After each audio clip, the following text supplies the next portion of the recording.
Gives me great pleasure to welcome Daniel Bergner to Politics in Prose on behalf of his new book, What Do Women Want?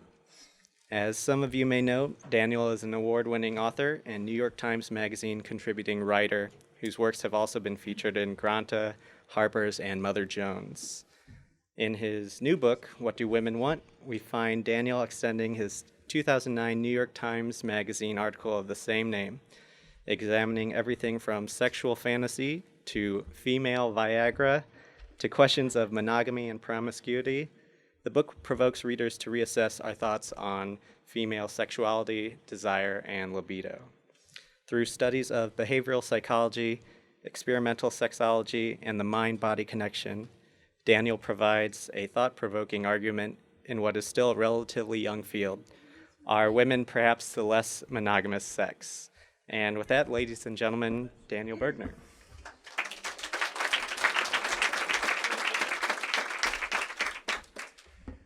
Hi, thanks for coming out.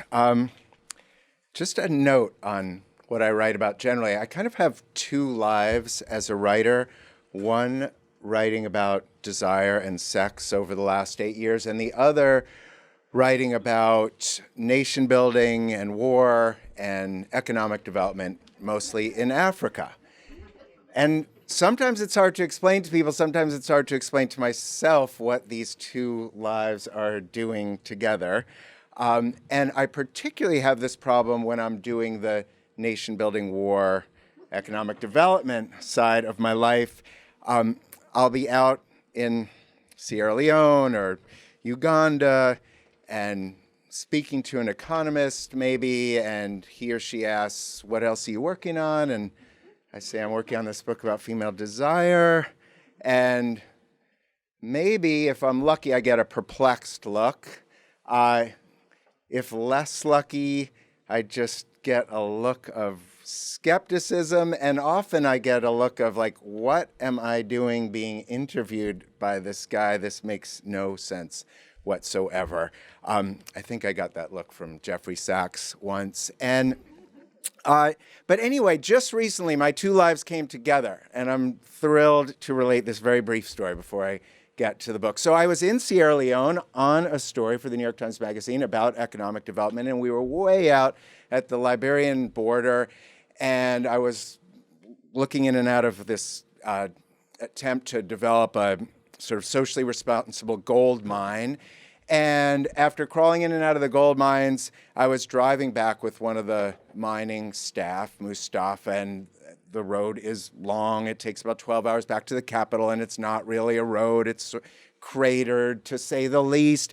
But out of nowhere appeared this vision. This woman was walking alone along the road, dressed in dramatic fabrics of yellow and blue. And Mustafa said, you know, we're going to drive up to her, and you need to come down, Daniel. And come down in Sierra Leone means get out of the car, have a conversation.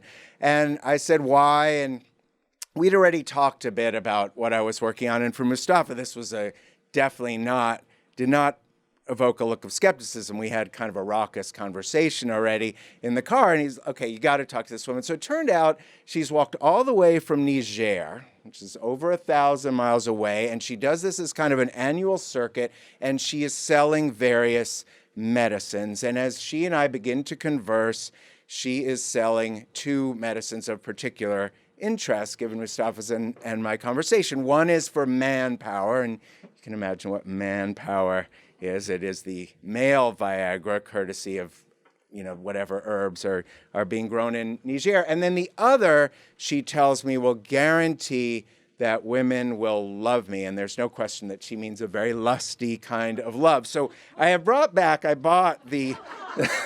And it did not come in this pill jar. It came wrapped up in this little blue piece of plastic. And so I can sell you a pinch. She said that if I merely spread this like this, that love would be formidable.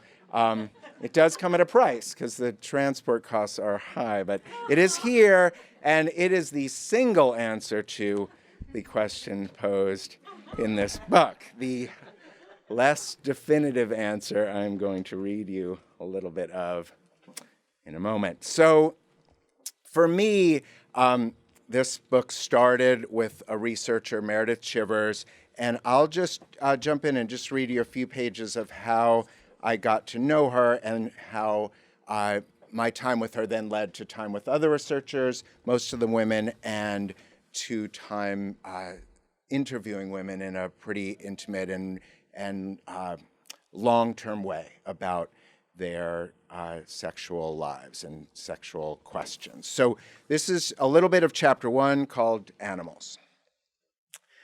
On the subject of women and sex, Meredith Chivers was out to obliterate the civilized world. The social conventions, the lists of sins, all the intangible influences needed to go. I've spent a lot of time, she said, attempting to get back in my head to what life was like for proto-humans. When Chivers and I first met 7 years ago, she was in her mid-30s. She wore high-heeled black boots that laced up almost to her knees and skinny, stylish, rectangular glasses. Her blonde hair fell over a scoop-neck black top. She was a young but distinguished scientist in a discipline whose name, sexology, sounds something like a joke, a mismatching of prefix and suffix, of the base and the erudite. Yet the matching is in earnest. The ambitions of the field have always been grand, and Chivers's dreams were no different. She hoped to peer into the workings of the psyche, to see somehow past the consequences of culture, of nurture, of all that is learned, and to apprehend a piece of women's primal and essential selves, a fundamental set of sexual truths that exist inherently at the core. Men are animals. On matters of eros, we accept this as a kind of psychological axiom. Men are tamed by society, kept, for the most part, between boundaries, yet the subduing isn't so complete as to hide their natural state, which announces itself in endless ways through pornography, through promiscuity, through the infinity of gazes directed at infinite passing bodies of desire, and which is affirmed by countless lessons of popular science. That men's minds are easily commandeered by the lower, less advanced neural regions of the brain, that men are programmed by evolutionary forces to be pitched inescapably into lust by the sight of certain physical qualities or proportions, like the 0.7 waist-to-hip ratio in women that seems to inflame heterosexual males all over the globe, from America to Guinea-Bissau, that men are mandated, again by the dictates of evolution, to increase the odds that their genes will survive in perpetuity, and hence that they are compelled to spread their seed to crave as many 0.7s as possible. But why don't we say that women, too, are animals? Chivers was trying to discover animal realities. She carried out her research in a series of cities, in Evanston, Illinois, which sits right next to Chicago, in Toronto, and most recently in Kingston, Ontario, which feels utterly on its own, tiny and fragile. The Kingston airport is barely more than a hangar. Kingston's pale stone architecture has a thick, appealing solidity, yet it doesn't chase away the sense that the little downtown area on the frigid spot where Lake Ontario spills into the St. Lawrence River isn't much more formidable than when it was founded as a French fur trading post in the 17th century. Kingston is the home of Queen's University, a sprawling institution of learning where Chivers was a psychology professor. But the city is stark and scant enough that it is easy to imagine an earlier emptiness, the buildings gone, the pavement gone, almost nothing there except evergreens and snow. And this seemed fitting to me when I visited her, because to reach the insight she wanted, she needed to do more than strip away societal codes. She needed to get rid of all the streets, all the physical, as well as the incorporeal structures that have their effects on the conscious and the unconscious. She needed to create some pure, primordial situation so that she could declare, this is what lies at the heart of women's sexuality.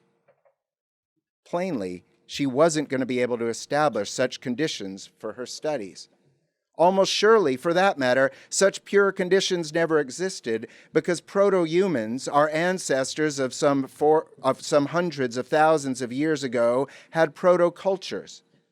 But what she possessed was a plethysmograph, a miniature bulb and light sensor that you place inside the vagina. This is what her female subjects did as they sat on a brown leatherette lazy-boy chair in her small, dimly lit lab in Toronto. Semi-reclining on the lazy-boy, each subject watched an array of porn on an old, bulky computer monitor. The 2-inch-long glassine tube of the plethysmograph beams light against the vaginal walls and reads the illumination that bounces back. It measures blood flow. It was a way to get past the obfuscations of the mind, the interference of the brain's repressive upper regions.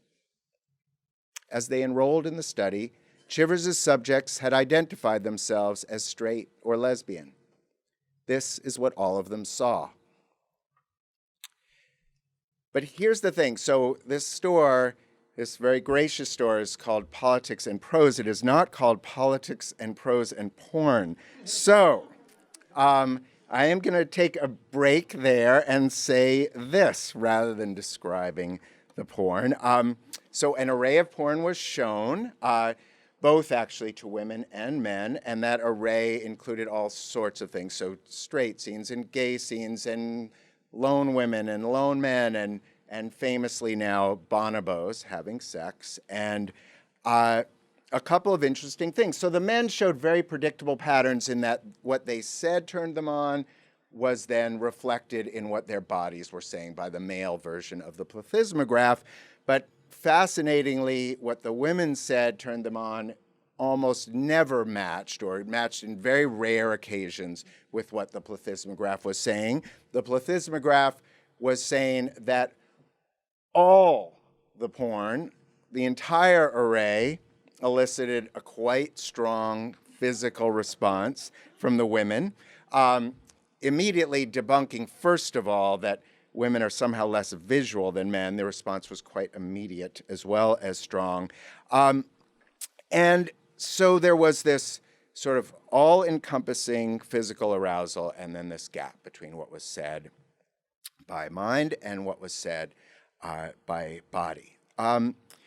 So I'm going to skip forward now a little bit to another area of the book, but I want to linger for just a sec on, I've been pretty lucky and a lot of reviews have been very favorable, but there have been some quite negative ones, and one trope within those negative ones I feel I have to share and release about, which is, it's been surprising that at least 3 reviewers have decided that at 52, which I am no longer qualified. In fact, I am a bit creepy to be writing about sex. So this kind of leering 52-year-old leaps out of a few of these reviews, and I just want to express my perplexedness about that. I'm just not sure I'm ready to completely retire from thinking about sex, and I'm not sure I need to. And then the other thing has been, and it goes right along with that, is that somehow the moments of this book, and they really are, the book is primarily made both of science and of women's stories, but that some moments of the book are kind of too tinged by, I guess, by sex, which is difficult because the book's about sex. But they're anyway too warm, shall we say, or just a little too heated. And I don't know, that one seems, I'm still wrestling with, but I just felt like a book about sex should occasionally have moments that felt sexual. Anyway, moving on from my minor gripes with what's otherwise been a nice review season. So here was Meredith Chivers trying to get at something that I thought was really profound on a search that was inherently, I suppose, quixotic, trying to separate nature from nurture, something we've always tried to do. And here she was trying to do it at our central, at the center of our psyches. But nevertheless, there were, as much as it was quixotic and, sometimes comical, it was also seemed to me really valiant. And I just wanted to follow her and follow the other scientists who were trying to sort that out, especially since the more time I spent with her and the more time she and I sort of thought together, and eventually it became that kind of relationship, sort of an 8-year conversation, the more the social forces seemed to constrain, displace, distort the biological, and the biological sort of seem to, in some senses, recede from view. Anyway, as I said, most of the stories here of women, but one of my favorite characters is Deidre, and she is a female monkey. And of course, there were obvious reasons to go down and spend time at a well-known primatology center just to get at where are our very close evolutionary ancestors on matters of sex, and what can we learn from them. Her unruly red blonde hair tufting atop her head, Deidre sat beside Oppenheimer. She lipped his ear. She mouthed his chest. She kissed his belly over and over, lips lingering with each kiss. After a while, he pulled himself up and strolled away from her attentions, glancing back over his shoulder to see if she was following. She was. Deidre, who was probably the most reserved female monkey in the compound, started in again on his white-haired torso as they sat together on a concrete curb. The habitat was filled with ladders and ropes and assorted apparatus donated by a local fire department and by McDonald's. An environment of trees and vines would have been too expensive to create and maintain. A trio of monkey children sprinted toward a tube, disappeared inside it, burst from the other end, and raced around for another run-through, berserk with joy. From a platform on a steel tower, I watched with Kim Wallen, his beard silver, his eyes alight. A psychologist and neuroendocrinologist, he spent much of his time here at Yerkes, an Emory University research center outside Atlanta that was home to 2,000 primates. We gazed down at the habitat's 75 rhesus, a monkey species that had been sent into orbit in spaceships in the 50s and 60s as stand-ins for humans to see if we could survive trips to the moon. Wallen had lived on a farm as a child when his father, a psychologist, decided to try out a utopian dream of cooperative goat rearing. Wallen's observation of animal sexuality had begun then. He'd been watching monkeys now for decades. Females were passive, he said. That was the theory in the middle 70s. That was the wisdom. He remembered the start of his career. Deidre's face, always a bit redder than most, was luminous this morning, lit scarlet with lust as she lifted it from Oppenheimer's chest. The prevailing model, he said, was that female hormones affected female pheromones, affected the female's smell, her attractivity to the male. The male initiated all sexual behavior. What science had managed to miss in the monkeys, what it had effectively erased, was female desire. And it had missed more than that. In this breed used as our astronaut doubles, females are the bullies and murderers, the generals in brutal warfare, the governors. This had been noted in journal articles back in the 30s and 40s, but thereafter it had gone unrecognized. The articles buried and the behavior oddly unperceived. It so flew in the face of prevailing ideas about the dominant role of males, Wallen said, that it was just ignored. As I should add, in an aside, it continues to be. What mostly male scientists had expected and likely wanted to see appeared to have blinded them. Wallen's career had been about pulling away the blinders. At the moment, below us, one female clawed fiercely at another, bit into a leg, whipped the weaker one back and forth like a weightless doll. Harrowing shrieks rose up. 4 or 5 monkeys joined in, attacking the one who escaped somehow, sped away, was caught again. The shrieks grew more plaintive, more piercing, the attackers piling on, apparently for the kill, then desisting inexplicably.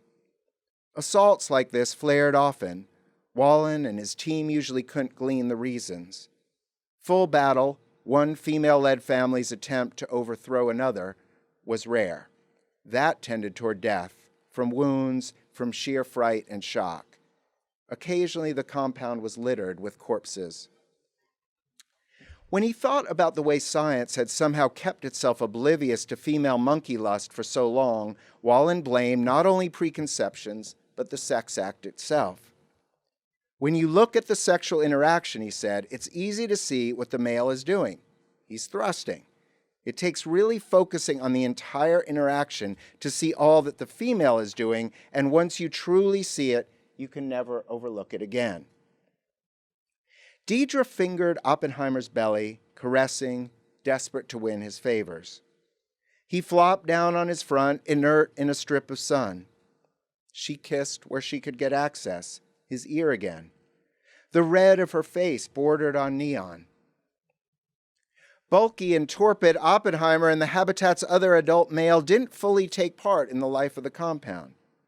They didn't belong to any particular family. They were merely breeders, and their peripheral status mimicked the male role in the wild. There, in Asian mountains or lowland forests, adult males lurked at the edges of female-run domains. The females invited them in to serve sexually. The males remained desirable, dispensable, until the females lost interest in them. Then they were dismissed, replaced. In his compounds, Wallen removed the breeders and introduced new males about every 3 years, the time it took for them to become irrelevant, for their charms to wane, for the frequency of their copulations, almost always female-initiated, to fade. In the wild, they seemed to stay attractive only slightly longer. But I guess I should have just explained one more thing, because, you know, between the Meredith Chivers section of this book and then the section of the monkeys, of course, I talk about evolutionary psychology. And it is, it's put forth the idea, starting in the early 90s, an idea that I think we all now have so absorbed it almost doesn't need repeating, but it's the idea that men are programmed by evolution to spread their cheap seed and thus to be relatively promiscuous, and women to seek out one good man and thus to be relatively, at least, well-suited to monogamy. There are all kinds of ways that theory gets parsed, but that's the basic breakdown, and that has, of course, made its way from those academic papers starting in '93 into the media and into general consciousness. And that plays a part here because, of course, that tale, and I do think it is a tale, I think it is a fable, an awfully convenient fable for men, then sort of converges with psychiatry's direction in affirming this receptive idea of women's sexuality. But here's a brief bit of conversation with Lori Brotto. I asked her about an irony within her DSM work, that while disorders were supposed to be abnormal, HSDD, low desire, seemed to be a normal abnormality, a condition that was largely not psychiatric, but created by our most common domestic arrangement. And here we're talking about monogamy and how, as she acknowledges, she's got a therapeutic practice as well as her research, doesn't seem to work well for women at all, despite evolutionary psychology's thesis. This was confirmed by all the women she met with who she said, this was confirmed by all the women she met with who, she said, hadn't stopped desiring, but who had merely stopped wanting or had trouble wanting their partners. Yes, she agreed, there was this tangle in psychiatry's reasoning. She dwelled for a minute on the way our dreams and promises of forever seemed inevitably at odds with our sexual beings. There is an element of sadness, she said, when I think about the women I see, when I think about the couples I know, when I think about myself personally. She let out a sigh, or something akin to a sigh, a wordless note of grieving in a lower octave. Yeah. In the scientific research that you're reporting on, did you encounter more individual differences among women than among men? And a second question, why did you choose for your book, What Do Women Want? It reminds me of the magazine articles in the 1950s and 1960s all of which were written by men, telling women what they wanted and also telling them what to do, such as sneak a sachet under his pillow, because they despaired so much about her personal attributes, so she had to rely on sachet. Okay, good question. And so I hope did everyone hear that back there? So question one was, did I find within women variation in a way that I might not have found it within men? I hope I'm representing the question right. And the second, and I think they're related, is what am I doing as a man writing this book, posing this kind of blunt question? Does it not merely echo oppressive questions raised in the 1950s in magazines where men were writing, what do women want / what should women do sexually? Okay, so first question is, and the first question actually goes back to, I think, a more legitimate criticism than my 52 years of age that's been raised, and that is, does framing this book this way ignore all the variations that define who we each are, men and women, sexually? I really hope not. In fact, my last book, The Other Side of Desire, is literally all about those variations. It's 4 novella-length nonfiction portraits of people whose sexual lives fall outside the norm, and thus is a look at the continuum that we all live along. But of course, when you're I was really torn because, the more I wrote about individual women and captured the variations, in a sense, the less I was going to be able to sort of push against a set of societal assumptions that I felt needed pushing against and needed even overturning.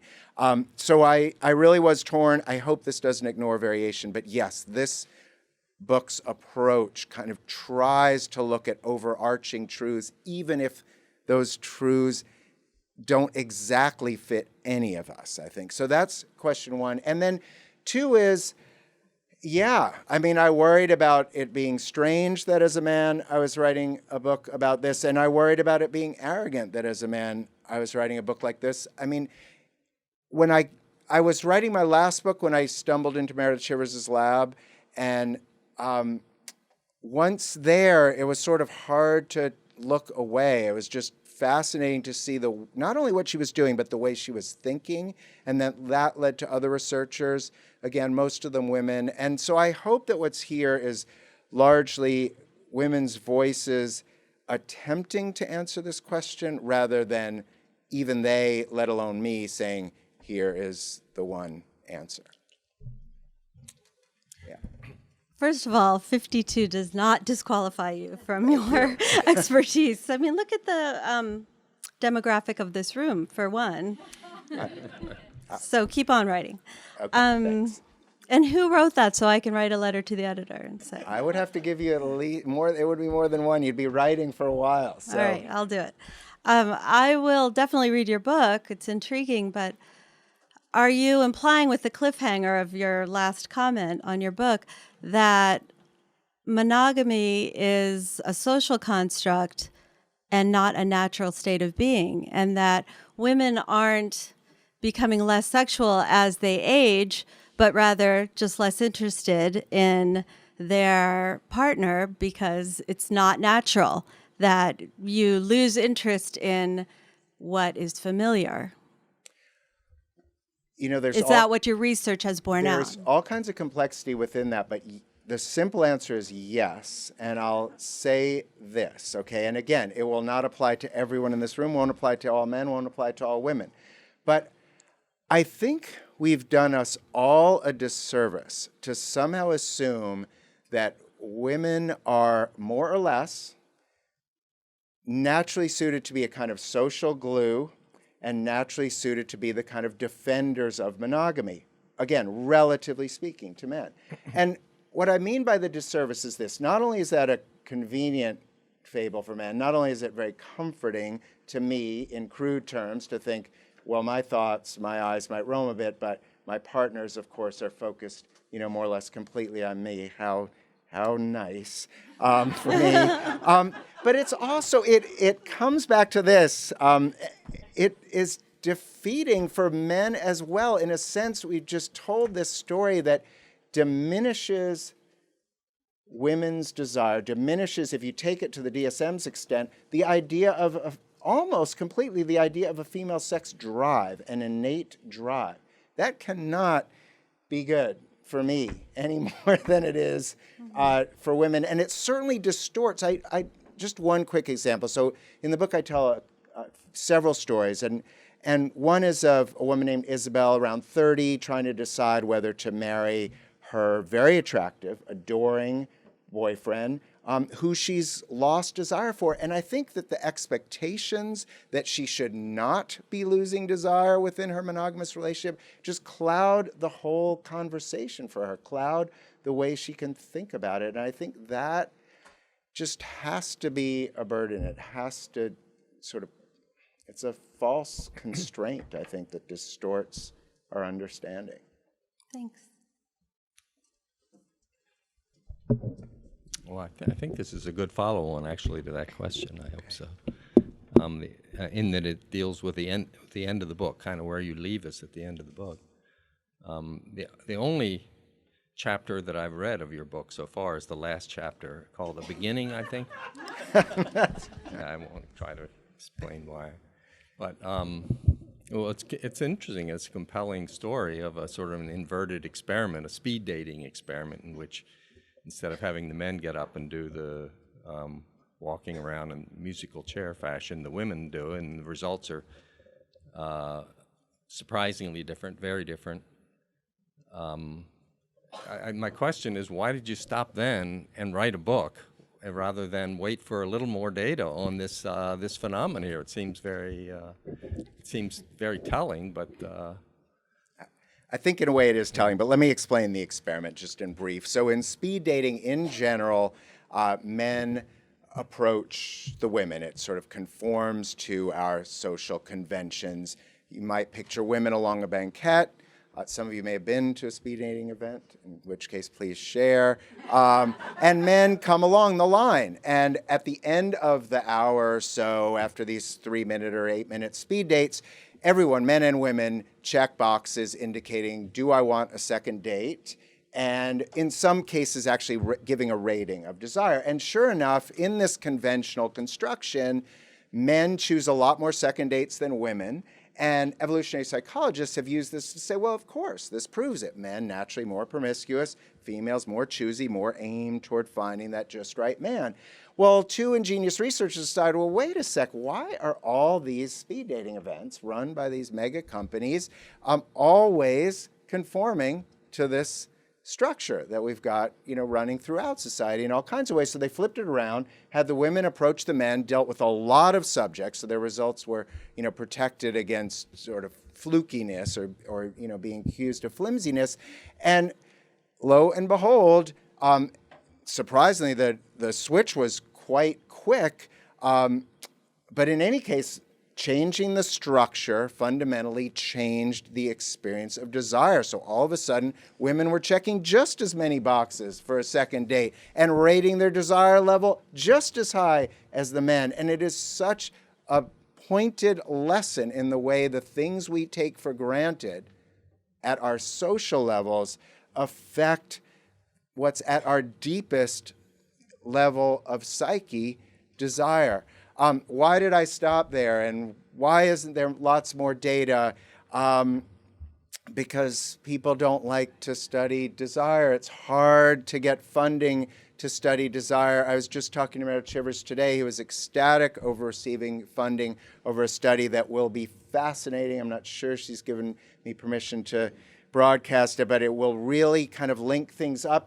And I'll just tell you one story about her and several other scientists. I kept finding myself flying to Canada. I did not want to fly to Toronto and Vancouver and Montreal. I would have rather gone to Harvard and Yale and Princeton, but I could not because most, per capita, way more research into sexuality is done in Canada, and it is also curious to me that at our most prestigious universities, there doesn't seem to be a lot of really searching exploration of sexuality. So I think we are squeamish about it, and I think possibly, particularly when it comes to women's sexuality, we are still, in a way we don't acknowledge and can barely see because society seems so almost saturated by sex, we are frightened of it.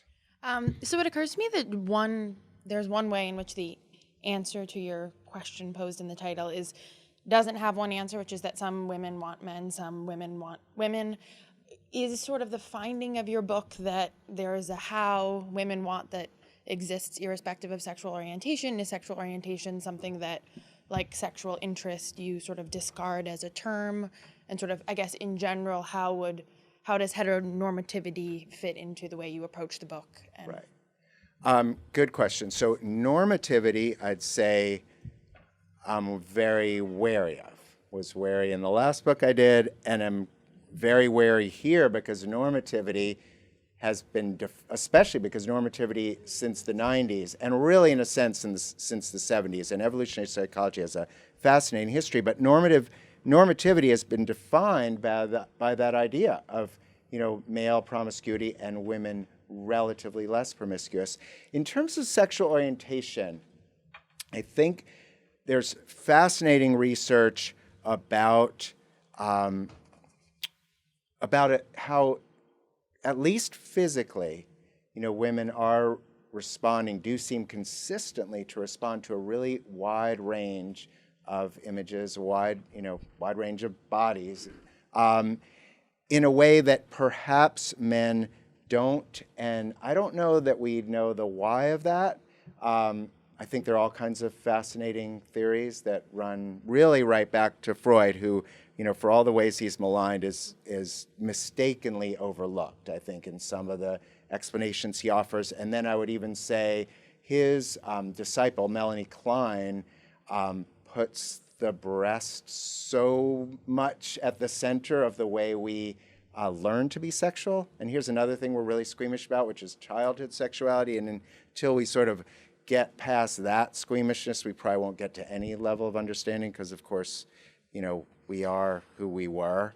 As Freud puts it, we're always sort of refinding our objects of desire. And so I think some of the answer to your question or some of the beginning of the exploration may lie in those ideas of Melanie Klein's. But again, there's a lot more to be learned. And I think we're kind of just at the beginning of some fascinating science and then just some candid conversation. That in itself might lead to more understanding. Well, I just wondered what the implications of your research were for marriage. Does it mean that marriage should be more grounded on the traditional ideas of economics or mutual interests, or that it isn't viable at all, or what? Okay, so this is the brief self-help portion of the presentation, though I certainly that is not the main intent of the book. So most of us are not going to toss away monogamy, right? No matter how problematic it may be sexually, we make all kinds of decisions for the sake of love, for the sake of security, all fully powerful reasons. So Two quick things. One, I think we should dispense with the ideal of unconditional love. I think that is absolutely the worst mistake in our conception of our romantic relationships. You might have had unconditional love from your parents. I hope you did. If you didn't, I'm sorry. But you cannot make up for that in your relationships. You will simply kill your relationship. You need to earn your partner's love and lust kind of every day. And if you're not doing that, you can just wave it goodbye. It might go slowly or it might go quickly, but it will go. That's number one. And two is, and this goes for men more than women, I think we are fragile in our egos and we are quickly threatened and we need to just hold tight to the chair if that's what's required, and listen and ask the question again, what is lust about for you? And I can almost guarantee that, as threatening as the answer might be, that in the end it will be of some benefit. So.